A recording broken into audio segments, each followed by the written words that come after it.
अस्सलाम वालेकुम, आप देख रहे हैं प्रोग्राम इनसाइट और मैं हूं फवाद खुर्शीद।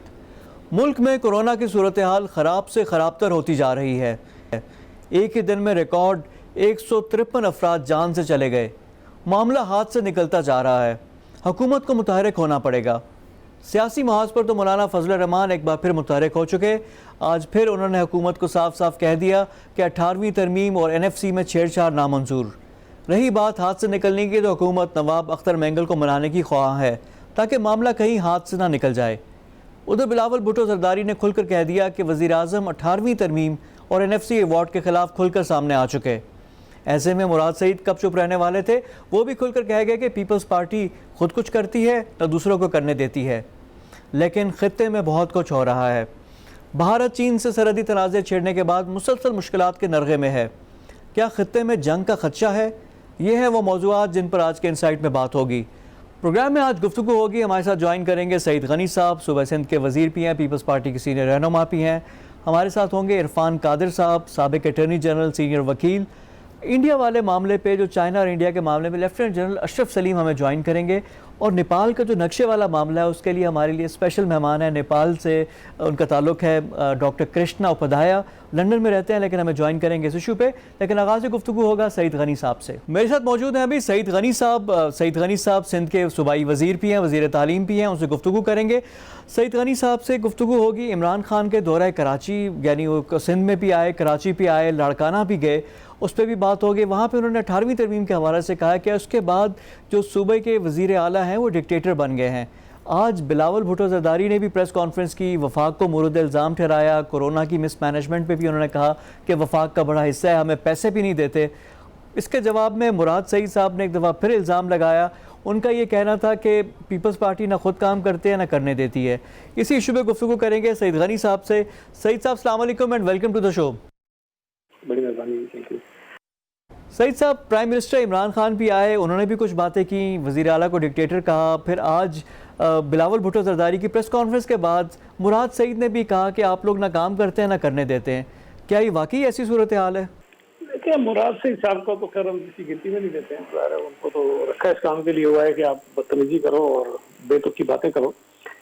लेकिन वज़ीर आज़म साहब सूबा सिंध आए, बड़ी अच्छी बात है कि कोई 3.5-4 महीने बाद जब से कोरोना की वबा मुल्क में फैली है, वो बाकी सूबों में गए लेकिन सूबा सिंध आने की उन्होंने जहमत गवारा नहीं की। और GB भी नहीं गए जहाँ चीफ मिनिस्टर का ताल्लुक नून लीग से है। आज़ाद जम्मू कश्मीर भी नहीं गए जहाँ की वज़ीर आज़म का ताल्लुक MLN से है। तो वज़ीर आज़म साहब ने खुद ये बात साबित करने की कोशिश की कि वो सिर्फ शायद उन्हीं इलाकों को अपनी वज़ारत अज़मा के नीचे समझते हैं जहाँ पर उनकी या उनके इत्तेहाद की हुकूमत है।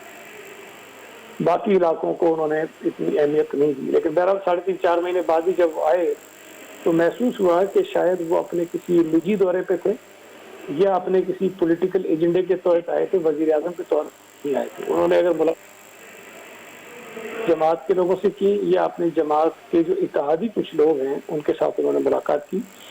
उन्होंने कोरोना के इशू पर कोई ब्रीफिंग नहीं ली। चीफ सेक्रेटरी से, हेल्थ डिपार्टमेंट से, चीफ मिनिस्टर से कोई बात नहीं की। कराची में PIA का बदनसीब हादसा एक हुआ जिसमें 100 के करीब लोग बेचारे शहीद हो गए। उनकी फैमिलियों से ताज़ीब तक नहीं की, उनसे बात नहीं की। लेकिन बहरहाल उन्होंने पॉलिटिकल एक्टिविटीज करना ज़्यादा मुनासिब समझा, शायद उनकी तरजीह थी, उन्होंने की। लेकिन इससे हटके जो बातें उन्होंने कही, जिसका आपने तस्करा किया है कि उन्होंने कहा कि 18th अमेंडमेंट के बाद जो चीफ मिनिस्टर हैं वो डिक्टेटर्स बन गए हैं। तो मेरा ख्याल है कि 18th अमेंडमेंट के बाद जो सूबों को इख्तियारात मिले हैं वो सिर्फ सूबा सिंध के चीफ मिनिस्टर को नहीं मिले हैं। इस मुल्क के तमाम सूबों के वज़ीर आला के पास वही इख्तियारात हैं जो सूबा सिंध के चीफ मिनिस्टर के पास है। और ये बात भी बहुत ज़रूरी है बताना कि 18th अमेंडमेंट से सिर्फ सूबों को डेवोल्यूशन नहीं हुई थी। 18th अमेंडमेंट के बाद पाकिस्तान की जो पार्लियामान है, जो पार्लियामेंट है, उसको इख्तियारात मिले थे। 18th अमेंडमेंट के बाद जो पाकिस्तान के लोगों का मुंतखब वज़ीर आज़म होता है वो बाख्तियार हुआ था। वो अलग बात है कि वज़ीर आज़म के ओहदे पर इमरान खान साहब फायज हो गए लेकिन उन्हें अपने इख्तियारात का नहीं पता। अगर चीफ मिनिस्टर डिक्टेटर हो गया है तो फिर प्राइम मिनिस्टर भी डिक्टेटोरियल पावर्स के साथ बैठा हुआ है। फिर पार्लियामेंट के बाद भी शायद आप कह सकते हैं कि डिक्टेटोरियल पावर्स हैं। ऐसा नहीं है।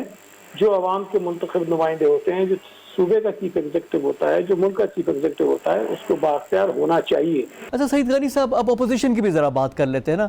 अपोजिशन, जो लीडर ऑफ द अपोजिशन है वो PMLN वाले हैं। PMLN में बीमारियां भी, कोरोना भी बड़ा फैला हुआ है, लेकिन उसके अलावा भी जो अब लग रहा है ना कि सामने जो चीज़ है, पीपल्स पार्टी आ गई है कि सूबे में तो आप लोग हैं ही हैं, लेकिन अब वफाक की सतह पे भी आप लोग ही अपोजिशन का किरदार अदा कर रहे हैं। मौलाना फजल रहमान एक दफ़ा फिर मुतहरिक हुए हैं, वो भी कोशिश कर रहे हैं कि अपोजिशन को जोड़ें। उधर से अख्तर मेंगल के भी आपने देख लिया। तो क्या पीपल्स पार्टी अब वफाक में भी अपोजिशन का किरदार अदा करेगी?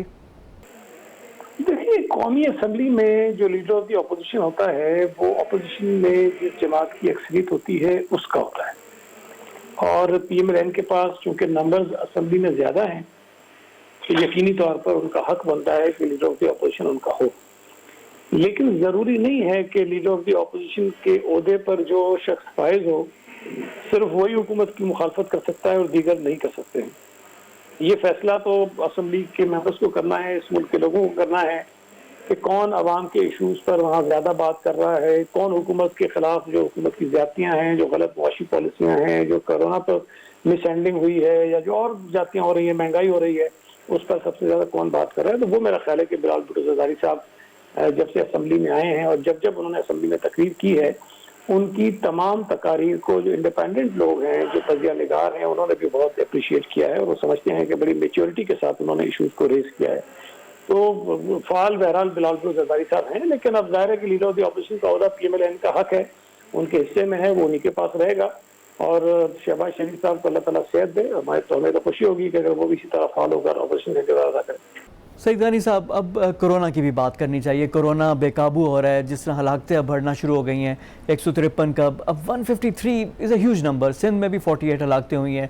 अब ये चैलेंज हमारे हाथ से बढ़ता हुआ नज़र आ रहा है। हमारा जो हेल्थ सिस्टम है वो भी क्रम्बल होने की तरफ है। लोगों को हॉस्पिटल्स में अब उस तरह की सहूलतें नहीं मिलेंगी।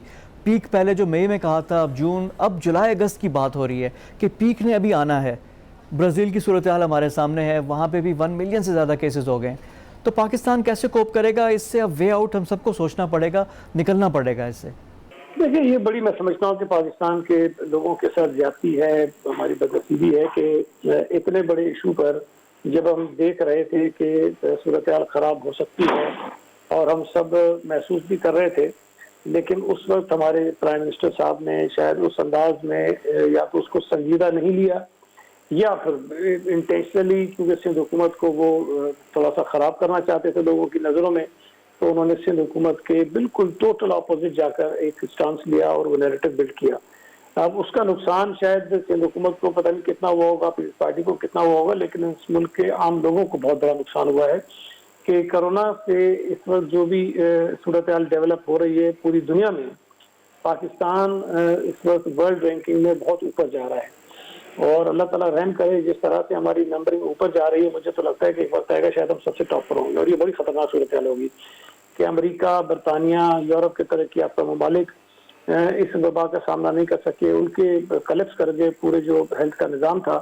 तो हमारा जो हेल्थ का सिस्टम जो पहले ही इनके मुकाबले में बहुत कमज़ोर है, वो कैसे सस्टेन करेगा और सर्वाइव करेगा। तो ये टोटली मिसहैंडलिंग की है वफाकी हुकूमत ने, और मैं तो समझता हूँ कि शायद इंटेंशनली की है, सिर्फ पीपल्स पार्टी के बुग्ज में की है और ये सोचे समझे बगैर की है कि इसका नुकसान इस मुल्क के लोगों को कितना हो सकता है।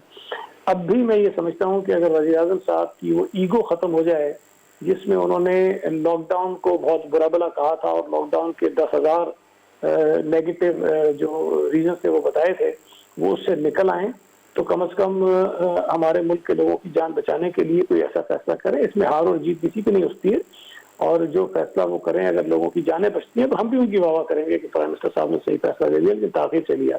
मैं ये समझता हूँ कि जो WHO कह रहा है, जो हमारे मुल्क के डॉक्टर्स कह रहे हैं, जो हमारे एक्सपर्ट्स कह रहे हैं, हमें उनकी बात को सुनना चाहिए, ना कि हम सरमाएदारों की बातों को सुने, फैक्ट्री ओनर्स की बातों की सुने, ट्रेडर्स की बातों को सुने, जिनको शायद कोरोना के मतलब ज़्यादा पता नहीं।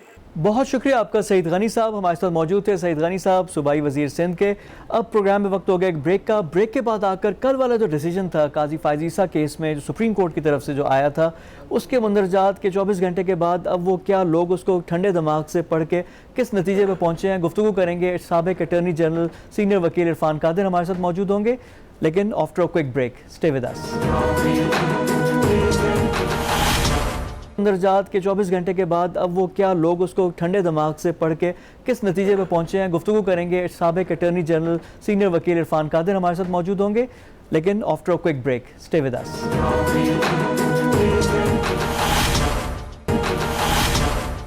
ब्रेक के बाद प्रोग्राम में दोबारा खुश आमदीद। कल काजी फायज ईसा केस का सुप्रीम कोर्ट का फैसला आया।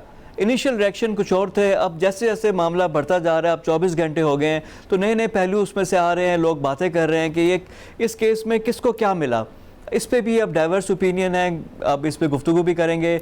गवर्नमेंट की जो स्ट्रैटेजी थी उसके भी थोड़ा सा पोस्टमार्टम करेंगे। अटॉर्नी जनरल का ऑफिस जो था उसने क्या रोल प्ले किया, फ़रूक नसीम का क्या रोल था। तो हमें ज्वाइन कर रहे हैं इरफान कादिर साहब। इरफान कादिर साहब अटॉर्नी जनरल भी रह चुके हैं, मायानाज वकील तो हैं ही हैं, साथ साथ इनको जज बनने का भी एक तजुर्बा है, इनको एक्सपीरियंस भी है, उस पर भी गुफ्तगू करते हैं। इरफान साहब अस्सलाम वालेकुम and welcome to the show. जी वालेकुम सलाम, थैंक यू वेरी मच जी फॉर इनवाइटिंग मी।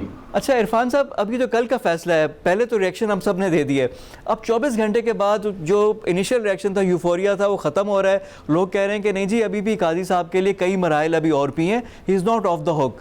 तो कल वाले फैसले पे अब आपने भी 24 घंटे गुजर गए हैं ठंडे दिमाग से, इसमें देखिए कि हु गॉट व्हाट, किसको क्या मिला। जी ये आपका बड़ा इंटरेस्टिंग सवाल है।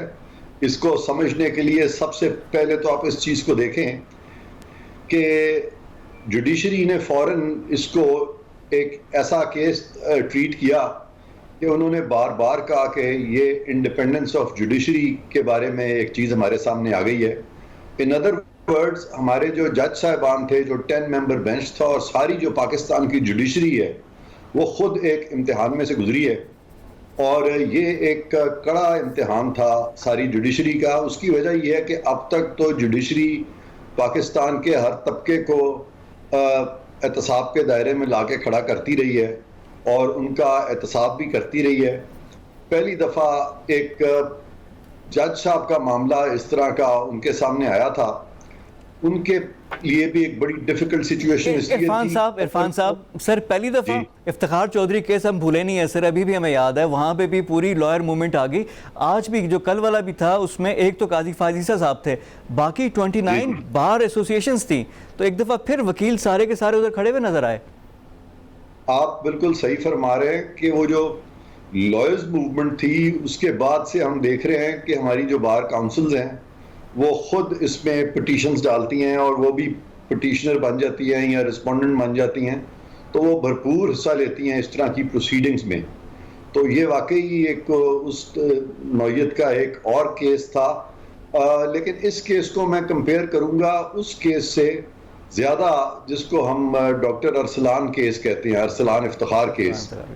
वहाँ पे भी जब एक ऐसी शख्सियत से मुंसलिक उनके बेटे इफ्तिखार अरसलान का मामला आया जो कि जिनके वालिद पाकिस्तान के चीफ जस्टिस थे, तो जुडिशरी बड़ी सेंसिटिव हुई और जुडिशरी ने इसको इसी तनाज़ुर में देखा कि ये केस का आना जो है, इसका ताल्लुक़ जो है वो अदलिया की आज़ादी से है। तो मैं अटॉर्नी जनरल था और मेरे सामने ये चीज़ रखी गई कि अदलिया की जो साख है वो एक किस्म की कसौटी पे वो आ गई है और इसकी साख को हमने बचाना है, आपने बचाना है। तो मैंने तब भी जज साहब से ये फरमाया था, मैंने कहा था जी अरसलान साहब को आप पाकिस्तान के किसी भी शहरी से इक्वेट कर लें, उनको आप अदलिया से मुंसलिक ना करें, लेकिन अगर अदलिया से मुंसलिक ना करते तो 184(3) में ये मामले को टेकअप नहीं कर सकते थे। लिहाजा उन्होंने उस केस को अदलिया से मुंसलिक भी किया और बाद में फैसला देते हुए अदलिया से डिटैच भी कर दिया।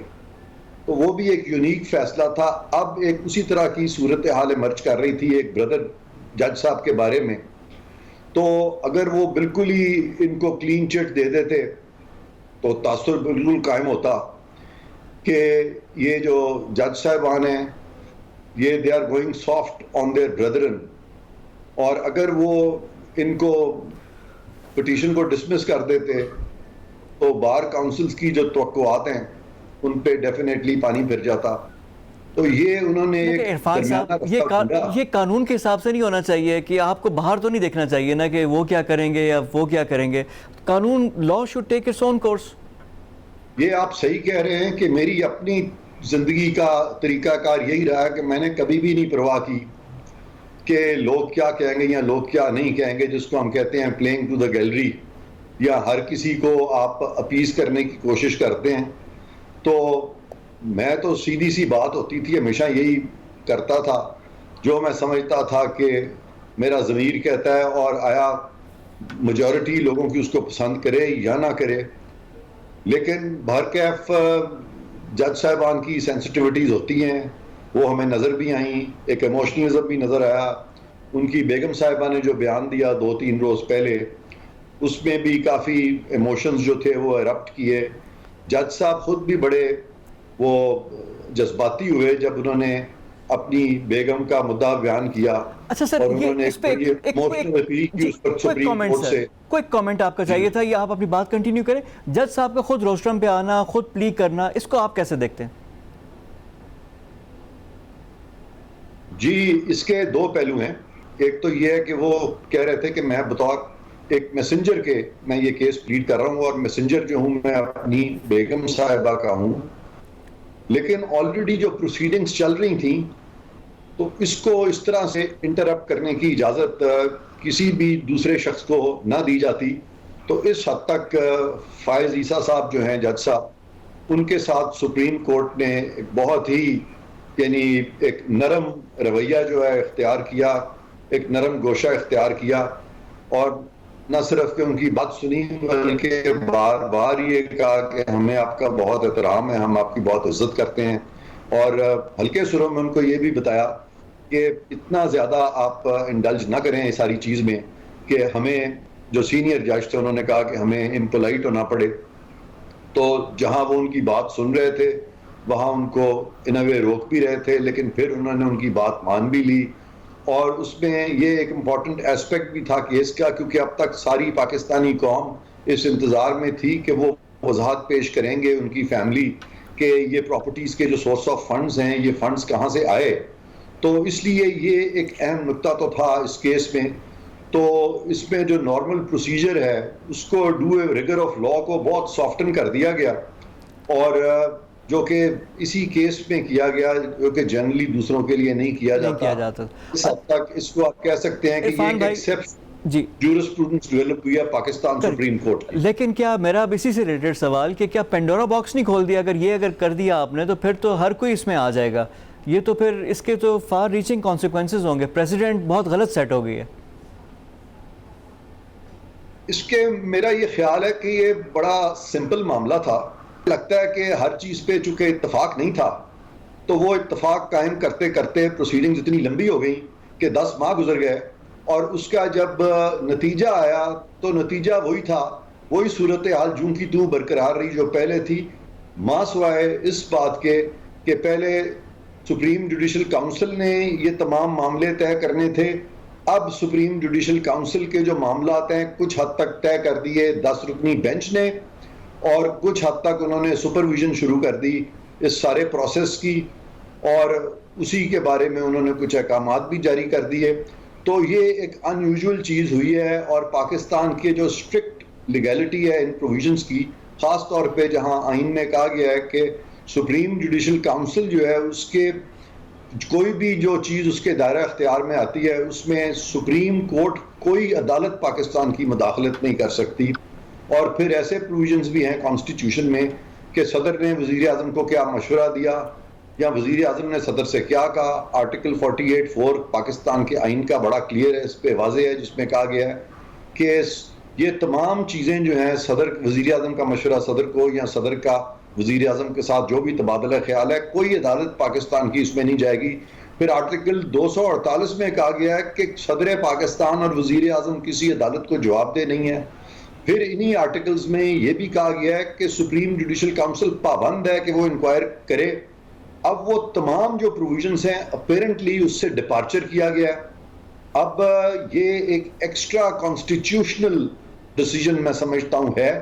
कॉन्स्टिट्यूशनल वायलेशन ज़रा लफ्ज़ सख्त हो जाएगा, लेकिन ये जो एक्स्ट्रा कॉन्स्टिट्यूशनल डिसीजन है, ये बॉर्डर जो है ये कॉन्स्टिट्यूशनल वायलेशन पर ही मैं समझता हूँ करता है। और मुझे लग ये रहा है कि हो सकता है दोनों साइडों से इस मामले में रिव्यू फाइल हो जाए आने वाले दिनों में। ठीक है, अच्छा ये एक पेचीदा सूरत हाल पैदा हो गई है, और अगर ये मामला तूल पकड़ता है, देर तक चलता है, तो जस्टिस ईसा के लिए अपने जो फ़राइज़ मनसबी हैं उसको अंजाम देने में डेफिनेटली साइकोलॉजिकली उनके लिए एक बहुत बड़ा इशू होगा।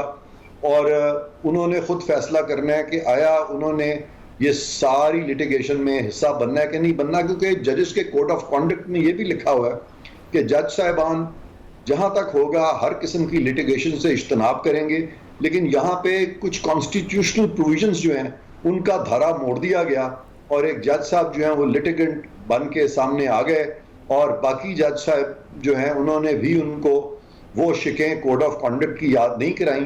तो ये एक बड़ी मुश्किल सिचुएशन थी, क्योंकि जैसे मैंने आपको कहा कि एक तरफ तो मौजूदा जो सुप्रीम कोर्ट है उनको वकला और बार काउंसिल्स के सामने भी भरम रखना था अपने इदारे का, जज साहबान की कम्युनिटी का, और फिर एट द सेम टाइम इस हद तक की कानून को वो इरफान साहब एक साइड बड़ा डायलेमा आपने, बड़ा इंपॉर्टेंट ऑप्शन की जो आपने शिके कोर्ट की हैं तो उससे भी फ्लर्ट करने की एक तरह से ऑलमोस्ट कोशिश है। अब ये डायलेमा देखें कि इसमें क्या है कि अगर आप जस्टिस काजी फायज ईसा को देख लें, ऑनरेबल जज हैं, अगर उनका कोई कसूर नहीं, उनको इस तरह इन्वॉल्व करके इम्ब्रोग्लियो में करके सारा, अब ये चीज़ आती है, अगर वो जाते हैं तब भी गलत है, अगर कोई चीज़ जेन्युइन उनके खिलाफ आती है उसको भी इंक्वायर होना चाहिए कि चाहे जो भी हो, काजी यानी मुनसिफ जिस तरह आपने कहा जज है, इंसाफ सबको देता है, उसका भी एहतसाब होना चाहिए, इंसाफ होना चाहिए। अब दोनों चीज़ों में नुकसान हो रहा है, चीज़ें नहीं हो रही। कल वाले फैसले में अगर आप काजी फायज ईसा की जगह होते तो आप खुश होते या फिर आप थोड़ा सा परेशान होते? आपका पर्सनल इसमें क्या टेक है? देखिए, अगर मैं उनकी जगह होता और मेरे पास प्रॉपर्टीज की एक्सप्लेनेशन होती तो फिर तो मैं बड़ा आराम से सुप्रीम जुडिशल काउंसिल के सामने जाके अपनी प्रॉपर्टीज जो है एक्सप्लेन कर देता। मैं ऑब्वियसली कॉन्स्टिट्यूशनल प्रोविजंस को इस तरह से ना ज़हन में लाता कि सुप्रीम कोर्ट उससे डिपार्चर कर जाए। ये चीज़ मैं सुप्रीम कोर्ट से कभी भी कोशिश ना करता करवाने की। हाँ, अगर मेरे पास एक्सप्लेनेशन उस वक्त ना होती, कोई मेरे लिए कोई मुश्किल होती, तो हो सकता है कि फिर बहुत सारे जजेस, जिस तरह वो एक पीछे एक जज थे लाहौर हाई कोर्ट को, उन्होंने इस्तीफ़ा दे दिया था, तो ये भी एक रास्ता है जज साहबान के पास कि वो इस्तीफ़ा दे दें। तो हाँ, लेकिन अगर बदनीयती का मेरे पे रेफरेंस वाकई कायम होता फिर मैं उसको बिल्कुल कंटेस्ट करता। अब यहाँ पे वो वाली बदनीयती है कि नहीं है, यहाँ पे सिर्फ इतनी बात है कि उन्होंने कुछ प्रॉपर्टीज लंदन की, जो कि हकीकत में सब मानते हैं कि ये बात सच है कि वो प्रॉपर्टीज ये फायज ईसा साहब या उन्हीं की फैमिली में से किसी फैमिली मेंबर की या उनकी बेगम साहिबा की हैं, तो ये तो फैक्ट है कि उनकी बेगम साहिबा की ये प्रॉपर्टी है, इसमें तो कोई झूठ नहीं है। लेकिन इसको इस कदर हेयर स्प्लिटिंग किया गया और इस कदर ओवर स्ट्रेच किया गया कि इसको बदनीयती के जुमरे में ले आए। ये बदनीयती की कोई रेलेवेंस थी नहीं, क्योंकि यहाँ पे एक फैक्ट ऐसा आया था सामने जो सच्चा था। हाँ, अगर झूठी एलिगेशंस होती तो बदनीयती की रेलेवेंस होती। यहाँ पे चूंकि ये जो एलिगेशंस थी, ये जो फैक्ट सामने आए, ये झूठ नहीं थे, इसलिए ये बदनीयती पे मबनी हो नहीं सकता। इसकी रेलेवेंस बदनीयती से, जिसको हम कहते हैं मेलाफिडेन फैक्ट, वो इसमें नहीं था। इसमें कोई लीगली सुकम था, वो सुकम भी इनफैक्ट उस तरह का नहीं है, क्योंकि अगर सुकम होता तो फिर ये मामला आज भी जूं का तूं जिंदा क्यों रहता सुप्रीम जुडिशल काउंसिल के सामने। जी, बहुत शुक्रिया आपका इरफान कादिर साहब। हमारे साथ मौजूद थे इरफान कादिर, पाकिस्तान के साबिक अटॉर्नी जनरल भी रह चुके हैं। केस के हवाले से अपने तासुरात, अपने ओपिनियन का भी उन्होंने इजहार किया। मामला अभी आगे भी इसके कई मराइल हैं। अभी FBR है, उसके बाद दोबारा से अगर देखें ज़रूरत पड़े कोई चीज़ आ जाएगी तो दोबारा सुप्रीम जुडिशल काउंसिल में भी आ सकता है। मामला अभी सुलझा नहीं है, अभी भी इसके कई मराइल बाकी हैं। यहाँ पर वक्त हो गया एक ब्रेक का।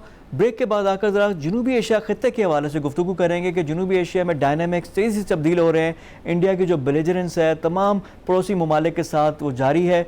इस पर हमें ज्वाइन करेंगे डॉक्टर कृष्णा, जो कि नेपाली प्रोफेसर हैं, लंदन में मुकीम हैं, उनसे नेपाल वाले मामले पे, और जनरल अशरफ सलीम हमें ज्वाइन करेंगे, जो साइनो इंडिया जो इनकी स्कर्मश हुई है बॉर्डर पर, जो इनकी आपस में लड़ाइयाँ हो रही हैं, पाकिस्तान का उस पर क्या इम्पैक्ट आएगा, इस पर भी गुफ्तगू होगी after a quick break. Stay with अस।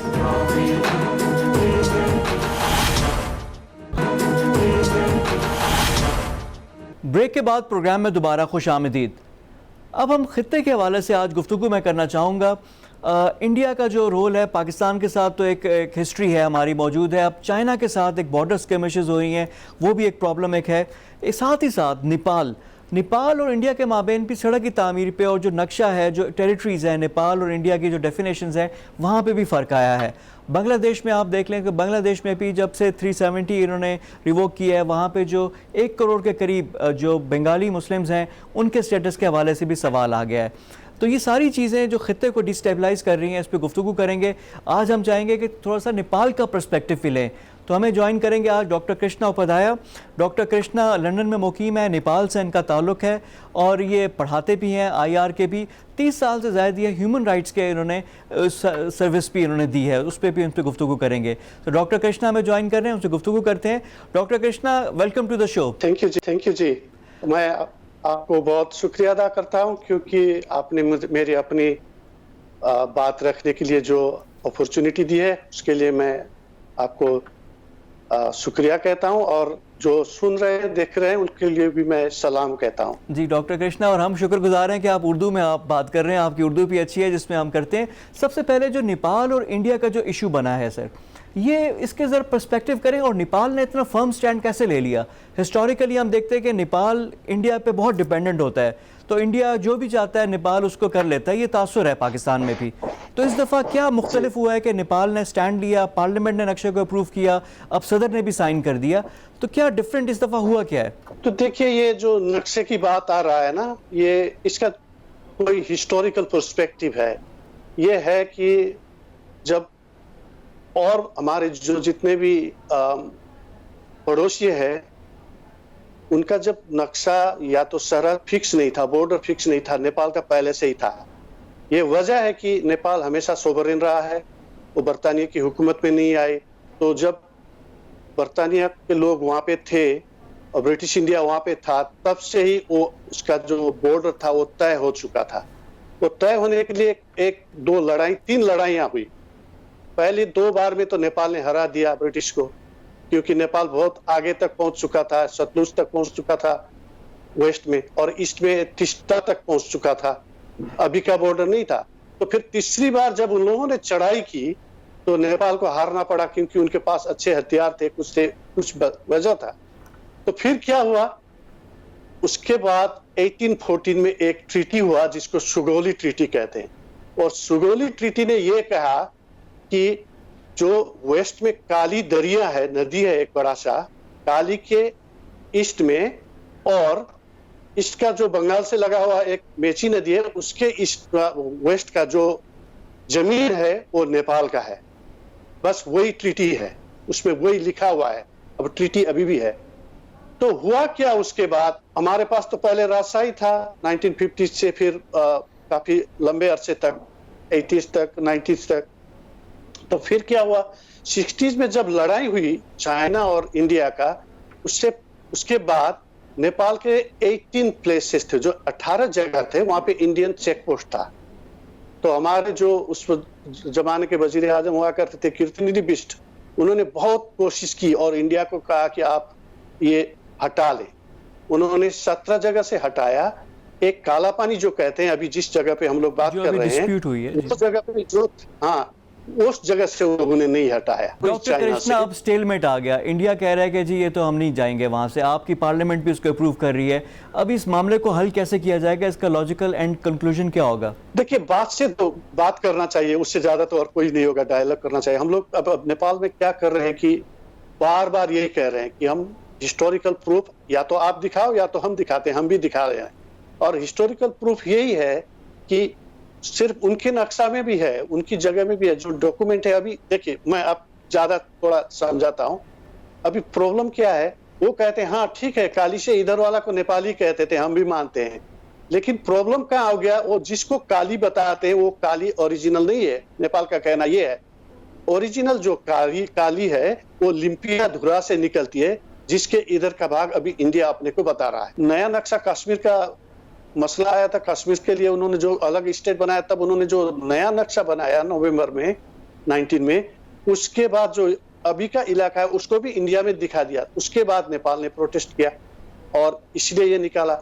अब नेपाल चाहता है कि वो से हल करें, प्रूफ के आधार पे बैठे। डॉक्टर कृष्णा, ये अभी की बात नहीं है, देखिए अभी तो ये हो गया। 2-3 साल पहले जब पेट्रोल का क्राइसिस हुआ, तब भी थोड़ी सी अनईजीनेस आना शुरू हो गई है। इंडिया कहता है कि जी नेपाल जा रहा है चाइना के कैंप में, चाइना की बैकिंग है उसको, और अब ये दोनों जो पावर्स हैं चाइना और इंडिया, उनके बीच में नेपाल सैंडविच हुआ हुआ है। तो नेपाल के लिए भी बड़े इंपॉर्टेंट सवाल आते हैं अपने मुस्तकबिल के हवाले से भी जिनको जवाब देना होगा। तो नेपाल में क्या सोच परवान चढ़ रही है अभी, वहाँ पे लोग कैसे सोच रहे हैं?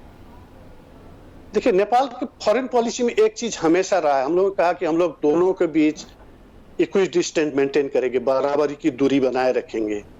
हाँ, पॉलिटिकली हम ये करते हैं, अब इंडिया के साइड है जो खुला है ना, तो पॉलिटिकली हम इक्वी डिस्टेंस बनाए रखते हैं। अब इंडिया और चाइना के बीच हम पड़े हुए हैं, तो हमारे एक कंपल्सन है कि हम उनको मेंटेन करें और अपने को बड़े इंडिपेंडेंट रखें। और इंडिया चाहता है, क्योंकि हम लोग उनके साथ बड़े डिपेंडेंट थे, व्यापार उधर से चलता था, सामान उधर से आता है, इसलिए वो चाहते थे कि हम उनके पास पॉलिटिकली भी ज्यादा डिपेंडेंट रहे। नहीं, हम कहते हैं कि हम लोग इक्वी डिस्टेंस मेंटेन करते हैं, बराबरी की दूरी बनाए रखते हैं, हम किसी के अंदरूनी मामले में दखल अंदाजी नहीं करेंगे और आप भी हमारे यहाँ ना करें, बस यही बात है। अब इंडिया की जो है, आपको अच्छी तरह से पता है, इंडिया भी तो एक इंडिया नहीं, वहाँ पे डिफरेंट ओपिनियंस है ना। तो वो लोग चाहते हैं, अब नेपाल के लोग क्या कर रहे हैं कि हम पता है हम फैक्ट्स में जाएंगे, लड़ते रहेंगे, बोलते रहेंगे, बात करते रहेंगे, इसलिए भी रहे नेपाली। बहुत सारे ऐसे बॉर्डर पॉइंट्स थे जहाँ पे हमारी डिस्प्यूट थी, तो उसको हम लोगों ने सॉल्व किया बात करके। तो हम कहते हैं कि अब इसको भी हम बात करके सॉल्व। लेकिन सर, इंडिया का भी दूसरा मसला डॉक्टर कृष्णा, अब आपका जी, अब मैं आपका थोड़ा सा ह्यूमन राइट्स का भी आपका एक्सपीरियंस है, आप देख लेना जो कश्मीर में हो रहा है। देखिए, पाकिस्तान इंडिया हिस्टोरिकली हमारा मसला है सब कुछ। कश्मीर के जो लोगों के साथ जो हो रहा है, लॉकडाउन में रखा हुआ है, सिर्फ 5 अगस्त से बंद करके रखा हुआ है। अब कोविड की वजह से हुआ है ना, हम पता चलता है कितनी तकलीफ होती है, इससे 10 टाइम्स बुरा हाल वहाँ पे है। फिर आप इंडिया में देख लें, जब से प्राइम मिनिस्टर मोदी की गवर्नमेंट आई है, वहाँ पे जो मुसलमानों के साथ हो रहा है, लो कास्ट जो आपके दलित हैं उनके साथ जो हो रहा है, मार रहे कर रहे हैं। फिर आपके साथ नेपाल के साथ भी इशू, अब चाइना के साथ वहाँ पे उनके बॉर्डर पे क्लैशेस चल रहे हैं, बांग्लादेश के साथ अलहदा अनईजीनेस चल रही है। तो ये जो इंडिया की जो बेलिजरेंस है कब जाकर रुकेगी और इसका क्या सोल्यूशन क्या है? देखिए, अब 2-3 चीज है। एक तो अब मोदी जी की जो बात है, उनको थोड़ा मिसकैलकुलेशन हो गई कि उनको लगा कि मेरे पास अभी अमेरिका है, मैं कुछ इस बार उनकी जो कैलकुलेशन थी वो मिसकैलकुलेशन कर रहे हैं। एक दूसरी बात ये है कि उनकी जो पॉलिटिकल आइडियोलॉजी है ना, ये पॉलिटिकल आइडियोलॉजी भी थोड़ा सता रहा है, क्योंकि ये जिनकी आइडियोलॉजी है वो ऐसी आइडियोलॉजी है जो अपने से दूसरों को बड़ा समझना, आरएसएस वाली वही फाशिज्म जो पहले हिटलर करता था, जो हमारे प्राइम मिनिस्टर कहते हैं, वही आ गया कि वी आर सुपीरियर जी, कि हम बाकियों से बेहतर हैं। अब ये चीज और इस तरह के बाकियों को जिंदा रहने का हक ना देना कि और रहें तो सबसर्विएंट रहें कि हमारे अंडर रहें, तो इस पे तो कोई ना कोई रिएक्शन तो होगा। तो आप लोग इसको कैसे देख रहे हैं नेपाल में? रिएक्शन तो हो रहा था, आप देख रहे थे। अभी कोविड नहीं होता तो इंडिया में क्या होता, इतने सारा आप वहाँ पे मूवमेंट चल रहा था। अब मेरे कुछ दोस्त हैं वहाँ पे, जो रवि नायर जी हैं, वो ह्यूमन राइट्स वाले हैं, वो भी चल रहे थे उधर। अब सारे लोग सड़क में आ गए थे। अब लोगों को भी बहुत, पुलिस भी कुछ ज्यादती कर रही थी, फिर भी रोक नहीं पा रहे थे। कोविड की वजह से थोड़ा ये अभी क्या बोलते हैं, कम हो गया जी, कम हो गया या तो कम्प्लीटली कम। लेकिन डॉक्टर कृष्णा, अब coming back to the issue के नेपाल अपने नक्शे, अपने खित्ते के लिए Nepal is very very serious और उसमें स्टेडफास्ट भी रहेगा, उससे अपने स्टांस से नहीं हटेगा। नेपाल क्लियर है कि वो अपना एक खित्ता इंडिया को नहीं देगा। वही नहीं देंगे। आपको मैं बता दूं, 2 बात देखें आप नेपाल को, बड़ी आराम से देखें। एक चीज है जिसको लोग कहते थे, जो मधेश के लोग हैं, जिसकी मूवमेंट हुआ था नेपाल में, कहते थे कि नेपाली स्टेट हमको डिस्क्रिमिनेट कर रही है, और जो नेपाल के पहाड़ के लोग थे, हमारे जैसे लोग, वो भी कहते कि तुम लोग सारे बहुत इंडिया के क्लोज हो, इंडिया के इंटरेस्ट में काम करते हो। वो पहली बार पार्लियामेंट में आए और बहुत ही आपको सेंटिमेंटल स्टेटमेंट देके कहा कि हम इस मुद्दे में आपके साथ हैं, हम सब साथ हैं। देखिए अभी क्या नेपाल का ये क्या दिखाता है, उसको आपको नेशनल जो कॉन्फिडेंस है ना, वो दिखाती है। अब एक भी पार्लियामेंटेरियन ने ना नहीं कहा, किसी ने भी नहीं ना कहा, कोई भी पार्टी आपकी इसकी नहीं आई, यानी पूरा उन्होंने मुल्क सब यानी मिलके नेपाल कहा कि मुत्तहिद हो गया। है। और जिस तरह कश्मीर में भी देख लें हाँ। कि कश्मीर में भी कुछ ऐसी लीडरशिप थी जो इंडिया के साथ थी, लेकिन जब से ये 5 अगस्त हुआ वो भी अब इसमें आ गई। पूरा कश्मीर भी एक तरह से यूनानिमस हो गया कि हमने नहीं कबूल करनी इस तरह की ऑक्यूपेशन।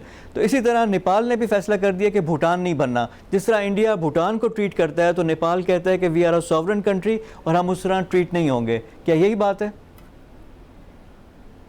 हाँ, यही बात है। हम तो ब्रिटिश टाइम में प्रोटेक्टरेट स्टेट भी नहीं थे, आप उसकी रूल में तो नहीं थे। जब ब्रिटिश हम लोग को चाहते कि ना आपको प्रोटेक्टरेट स्टेट देंगे या कि आप अलग सा बना रहेंगे, लेकिन हम आपको बाहर से सपोर्ट, वो भी हमने नहीं चाहा। गरीब थे लेकिन हम लोग नहीं चाहा कि हम उर्वरत में भी हो, फिर भी हमने नहीं चाहा कि हम आप किसी को आपकी दबाव हम एक्सेप्ट करें, है ना। तो नेपाल की ये जबरदस्त साइकोलॉजी का नहीं है, एक जात का नहीं है, एक लैंग्वेज वाला का नहीं है, ये सब की सब एक होके कह रहे हैं कि ये हमारी जमीन है, ये हमारी पहचान है। भाई वो तो पहाड़ है, कोई शायद बैठ भी नहीं सकता, लेकिन पहचान है आपकी, नेशनल पहचान होते हैं ना, लोगों को बहुत प्यार होता है और अपने मुल्क को प्यार करने का सबको हक होता है ना, वही कर रहे हैं नेपाल, इसलिए वो दिल की बात कर रहे हैं, दिल की बात कर रहे हैं। और उसमें यह है कि साइज डजंट मैटर, कि जो इंडिया के पास अगर बहुत रिसोर्सेज हैं तो नेपाल के पास जज्बा है और पूरी कौम, जिस तरह आपने कहा कि मुत्तहिद है, कि जो इंडिया के सिंपैथाइजर भी थे। तो वही बोल रहे हैं भाई। हाँ, और आपकी सोवरेनिटी की जो वोट होती है, यूएन में जाए तो सोवरेनिटी बराबर होता है, वो आपकी साइज डिसाइड नहीं कर। तो हम लोग आपसे बराबरी के हिसाब से बात करके इसको सुलझाना चाहते हैं। आखिर तो आप जितने भी लड़े, कितने भी लड़ाई करें, आप जंग भी में भी जाए, आखिर लास्ट में तो आपको होता है क्या, आपको बैठना पड़ता है, बात करना पड़ता है और डिप्लोमेटिकली इसका करना पड़ता है। इसलिए जी हाँ, लास्ट में जाकर आपको सेटल तो करना ही पड़ता है, बात तो करना ही पड़ता है। इसलिए हम लोगों ने कहा कि भाई लड़ने का तरीका भी फर्क होता है। कोई आप पत्थर से लड़ रहे हैं, अभी वो लोग चाइनीज और इंडियन, हम बात से बात कर रहे हैं, बस तरीका होता है अपना अपना। तो अभी ये बात है, आपने मेरे क्या होने वाला है इसके बारे में आप पूछ रहे हैं ना, ये मुझे थोड़ा प्रॉब्लम दिखाई दे रहा है। अभी नक्शा आने के कुछ दिन बाद आप इंडिया के कुछ लीडरों की टोन आपको बहुत रिकॉन्सिलेटरी लग रहा था। बहुत सारे ऐसे इंटरव्यू आए इंडियन मीडिया में जिन्होंने कहा कि हाँ भाई, ये जो कह रहे हैं डॉक्यूमेंट में तो है, आप कैसे सुलझाएं, कैसे ये करके एक्सचेंज कर सकते हैं, आप कैसे जा सकते हैं, उन्होंने बहुत बात की। लेकिन अभी जो चाइना के साथ हो रहा था, अभी इनके प्रॉब्लम आ गया, इसके बाद अभी मीडिया ये कहने लगा भाई नेपाल भी आंख दिखाने लगा है। हाँ, तो अब फिर भी नेपाली लोग कहते भाई हम लोग आंख नहीं दिखा रहे, हम अपने जमीन को देख रहे हैं, आपके आंख हमारे जमीन पे है तो देख गए, नहीं तो नहीं लगता। बात ये है ना, आंख नहीं मिला है। तो उन लोगों की अभी थोड़ी सी जो बात आ रही है, क्योंकि चाइना के साथ जो अभी प्रॉब्लम बढ़ रहा है, उसकी वजह से थोड़ा नेपाल के साथ भी अभी जो हम लोग बात ओपन करने की बात सोच रहे हैं, वो थोड़ा रुक रही है। क्योंकि देखें, चाइना से अगर उनको मार पड़ रही है तो उन्होंने नेपाल कमजोर नजर आ रहा है, तो चाइना के साथ तो कुछ नहीं कर सकते। तो सारा गुस्सा अपना नेपाल पे। और यहाँ पे पाकिस्तानी प्राइम मिनिस्टर भी कहते हैं कि फॉल्स फ्लैग ऑपरेशन के पाकिस्तान के खिलाफ भी फ्रंट करके अपनी डोमेस्टिक ऑडियंस को ये कर सकते हैं। Doctor Krishna, thank you very much for your time. बहुत शुक्रिया आपके टाइम का। बड़ी इंपॉर्टेंट बात आपने की कि Nepal is a sovereign country, और जब पूरी नेपाल पूरा मुल्क मुत्तहिद है कि वो किसी की भी बुलिंग में नहीं आएगा, कि जो इंडिया अगर चाह रहा है तो नेपाल अपने स्टांस पे बिल्कुल कायम है और निगोशिएशंस उसको सेटल करना चाह रहा है। Thank you very much doctor Krishna, हमें ज्वाइन करने से। नेपाल और इंडिया के माबैन जो काला पानी का जो एरिया था, जो मैप में जो डिफाइन था, नक्शे का एक इशू था, उस पर हमारी गुफ्तगू हुई। अब प्रोग्राम में शामिल करेंगे इंडिया और चाइना वाली गुफ्तगू, कि इंडिया और चाइना में जो दोनों के बॉर्डर स्कर्मिशेस हैं, क्या जंग का खतरा है, उस पर गुफ्तगू करेंगे। लेफ्टिनेंट जनरल अशरफ सलीम हमें ज्वाइन करेंगे, उनसे हम गुफ्तगू करेंगे।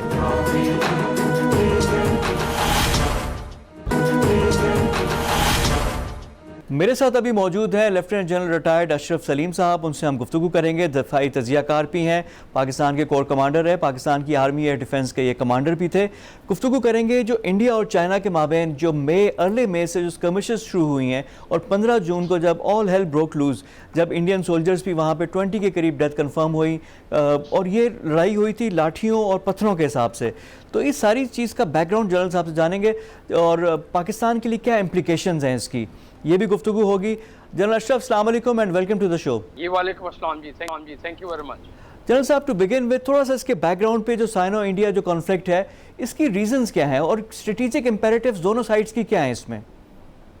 जी थैंक यू जी। इसमें सबसे पहली बात ये कि थोड़ा सा इसका परसे मंजर जिसको पर्सपेक्टिव बोलते हैं ना, या जो इसका कॉन्टेक्स्ट होता है उसको समझना जरूरी है। कॉन्टेक्स्ट भी दो किस्म का, एक तो है ग्लोबल कॉन्टेक्स्ट और एक थोड़ा सा रीजनल कॉन्टेक्स्ट की हम बात करेंगे।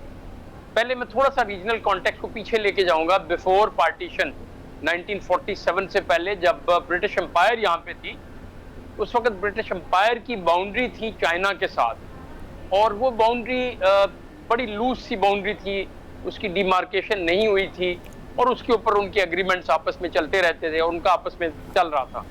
लेकिन पार्टीशन के बाद थोड़ी सी सिचुएशन डिफरेंट हो गई। लेकिन मैं अभी उसको थोड़ा सा ग्लोबल पर्सपेक्टिव से इसको रिलेट करूंगा। आपको याद होगा कि यूएसएसआर जब ख़त्म हो गया है, उसके बाद से सर्द जंग ख़त्म हो गई, तो अमेरिका ने अपनी जो मेन पावर थी उसमें अपनी पिवट की पॉलिसी के तहत उसको अटलांटिक ओशन से पैसिफिक ओशन की तरफ शिफ्ट किया। एक और बड़ी चीज़ उसने ये की कि उसने जो रीजनल लोग थे यहाँ पे, रीजनल पावर्स थी, मसलन उन्होंने क्वाड का एक कॉन्सेप्ट लेके आए जिसमें ऑस्ट्रेलिया भी शामिल है, जापान है, इंडिया को कर दिया और इंडिया को शामिल किया। और साथ ही साथ उन्होंने एशिया पैसिफिक, पहले बोला जाता था लफ्ज ज्यादा, एशिया पैसिफिक को उन्होंने इंडो पैसिफिक कर दिया। इसका मतलब ये है कि इंडिया को बीच में शामिल किया जाए, उसमें इंडियन ओशन की जो सारी की सारी जनरल साहब, और जो साउथ चाइना सी का है जहाँ पे चाइना के भी डिजाइन्स थे, तो उसको साउथ चाइना में भी इसको कंट्रोल करने के लिए साउथ चाइना सी में भी वो बिल्कुल एरिया उसके अंदर ही आता है, पैसिफिक और इंडियन ओशन के दरमियान में आगे जाके वो साउथ चाइना सी बिल्कुल पैसिफिक में आता है, ठीक है ना जी, वो इसका हिस्सा है एक्चुअली। तो जब उन्होंने ये पावर शुरू की, इंडिया को उन्होंने अपने साथ मिला लिया और इंडिया को अमेरिका ने खुद भी और इसराइल के थ्रू भी बहुत सारी टेक्नोलॉजीज दी, मिलिट्री टेक्नोलॉजी दी, उसको अपना स्ट्रेटेजिक पार्टनर बना लिया। जनरल साहब, वो जो इंडिया का था ना खित्ते का पुलिसमैन बनने का ख्वाब, वो ख्वाब उसको पूरा होता हुआ नजर आया। हालांकि पहले इंडिया रशिया के साथ था, अमेरिका के मुखालिफ कैंप में था, तो फिर ये सारी चीजें चेंज हो रही थी और इंडिया को एक अपॉर्चुनिटी मिली। उसने समझा कि शायद मैं चाइना के इसी गार्ड में चाइना को एज अ थ्रेट पेश करके, या अमेरिका की जो मजबूरी है चाइना को कंटेन करना। लेकिन सर देखिए, चाइना की भी तो काउंटर स्ट्रेटजी होनी चाहिए ना, और पाकिस्तान चाइना के कैंप में भी, और हम भी बहुत बुरी तरह फंसे हुए हैं कि हम ये अमेरिका के साथ हैं, चाइना के साथ हैं, अभी तक हमारी पॉलिसी क्लियर नहीं है। इस पे हम बाद में आते हैं थोड़ा सा। मैं सिर्फ ये बात कर रहा हूँ, पहले हम थोड़ा सा कॉन्टेक्स्ट क्लियर कर लें। ग्लोबल कॉन्टेक्स्ट में इंडिया जो है वो अमेरिका का हलीफ बन गया और इंडिया ने अमेरिका के probably eight behest of American, या अपने तौर पे उन्होंने समझा कि एक अपॉर्चुनिटी है, एक तो हम थोड़ा सा चाइना के साथ थोड़ा कुछ करते हैं। आपको याद है 2-3 एरियाज हैं जो कि वहाँ पे बोन ऑफ कंटेंशन रहे हैं। एक तो एरिया है अरुणाचल प्रदेश का जो कि बिल्कुल ईस्ट में है, जिसको कि चाइना कहता है कि वो पूरा का पूरा सूबा हमारा है, वो स्टेट इंडिया के पास है, लेकिन चाइना कहता है कि वो हमारी है। एक तो वो है कंटेंशन, और वहाँ पे भी 62 में लड़ाई हुई थी। फिर आप थोड़ा सा आगे आए, भूटान और सिक्किम का एरिया जो है, जहाँ पे डोकलाम 2017 में जो डोकलाम का हुआ था, और ये सारा इलाके में लड़ाई पहले 62 में यहाँ पे भी हुई। फिर तीसरा जो एरिया है जहाँ पे लड़ाई हुई है अभी रिसेंट भी, जिसमें एस्केलेशन, वो लद्दाख का एरिया है। लद्दाख का एरिया वो है जिसमें कि अक्साई चेन का एरिया जो कि ऊपर चाइना के पास है, उससे आप नीचे आते हैं और यहाँ पे पाकिस्तान की भी इन्वॉल्वमेंट एक तरह से हो जाती है कि हम भी पाकिस्तान की भी, जी हम भी बिल्कुल साथ हैं। आप देखें, ले एक जगह है ले, जो कि ले में इंडिया का बहुत बड़ा एक अड्डा है, उनका फौजी अड्डा है, फजाई अड्डा है। जनरल साहब, जब हमने कारगिल किया था तो ले कारगिल रोड वो अंडर थ्रेट आ गई थी। जी वो बिल्कुल आपको याद है, बिल्कुल सही बात है, आपकी बात दुरुस्त है कि उस वक्त ले कारगिल रोड को हमने थ्रेटन किया था, अपने फायर से, डायरेक्ट फायर से भी हमने थ्रेटन किया था उस वक्त।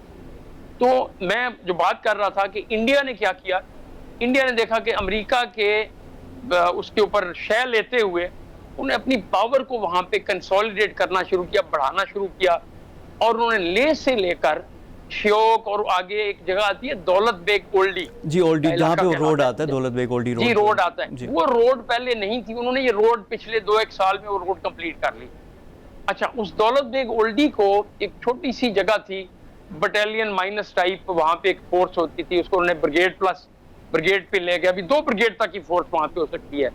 फिर ने वहां पे लैंडिंग स्ट्रिप्स भी बनाना शुरू कर दी।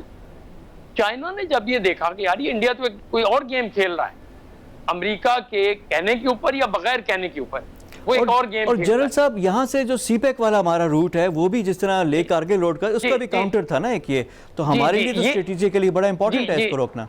जी मैं उसी तरफ ही आ रहा हूँ कि जब चाइना ने देखा कि इंडिया जो है दौलत बेग ओल्डी को स्ट्रेंथन कर रहा है, दौलत बेग ओल्डी से थोड़ा सा आगे कराकरम पास आ जाता है, और कराकरम के पास से इनकी जो मेन रोड जो कनेक्ट करती है तिब्बत को और जिनजियांग प्रोविंस को, वो वहीं से गुजर, सिनकियांग या जिनजियांग या जो भी उसका नाम आजकल बोलते हैं, सिनकियांग पुराना नाम है उसका, तो उसके पास से गुजरती है।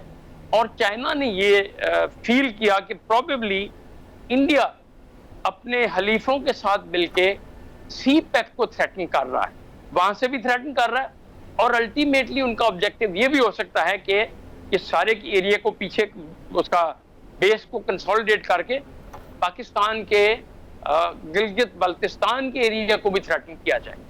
तो ये उनका बड़ा एक ऑब्जेक्टिव था इंडिया का, और चाइना ने उसको फोरस्टाल किया। चाइनीज आगे आ गए, वो वहां पे गलवान वैली तक आ गए। और अच्छा जनरल साहब, ये जो स्क्रमिश इसमें इस्तेमाल नहीं हुआ, सिर्फ पत्थरों का, लाठियों का इस्तेमाल हुआ, कुछ लोग सोल्जर्स नीचे भी गिरे इंडिया के, तो ये क्यों? दोनों साइड से है, जंग नहीं चाहती, जंग का खतरा, इसी से मेरा सवाल है कितना ज्यादा है इस इलाके में, इंडिया चाइना का, पाकिस्तान इंडिया का, इस सारा जरा कॉन्टेक्स्ट जरा समझाएं, हमें एक्सप्लेन करें। जी, मैं सिर्फ एक मुआहिदा हुआ था इंडिया और चाइना का, मेरे ख्याल में 93 में हुआ था वो मुआहिदा, जिसमें उन्होंने कहा था कि हम एक दूसरे के खिलाफ फायर आर्म्स नहीं यूज करेंगे, कुछ उसकी उन्होंने SOPs बना ली, तो वो उसके ज़ेन में था। चाइना भी जब अभी आ गया है ना, उन्होंने आके आराम से ऑक्यूपाई कर ली सारी वो जो जगह थी, बड़ी हाइट्स ऑक्यूपाई कर ली गलवान वैली के अंदर, उन्होंने भी फायर कोई नहीं किया। इंडियंस ने भी ये समझा कि अभी हमने फायर नहीं करना। अब बड़ी स्ट्रेंज सी बात है कि इंडियन एक अच्छी खासी फोर्स लेके, जिसमें उनके एक कर्नल साहब की डेथ हुई, ये 16 बिहार रेजिमेंट थी उनकी, वो गई, उसके साथ 1-2 और बटालियन के लोग थे, इन्होंने बगैर आर्म्स और एमुनिशन के ये लोग गए हैं। चाइनीज ने ये समझा कि ये हमें यहाँ से हमें अपरूट करने आ रहे हैं, हमें यहाँ से निकालने आ रहे हैं, तो वहां पे लड़ाई हुई है इनकी बगैर आर्म्स के, यानी डंडे, लाठी, सोटे जिसको बोलते हैं, उनसे, पत्थर, उनसे लड़ाई हुई है। अभी आप लेकिन एक चीज देख लें कि उन्होंने, चाइनीज ने अच्छी प्रेपरेशन की हुई थी, और क्योंकि हाइट्स थी वहां पे और पीछे गॉर्जेस थी बड़ी बड़ी, उसी दरमियान में ये इंडियन पूरी फोर्स जो गई थी वो फंस गई है।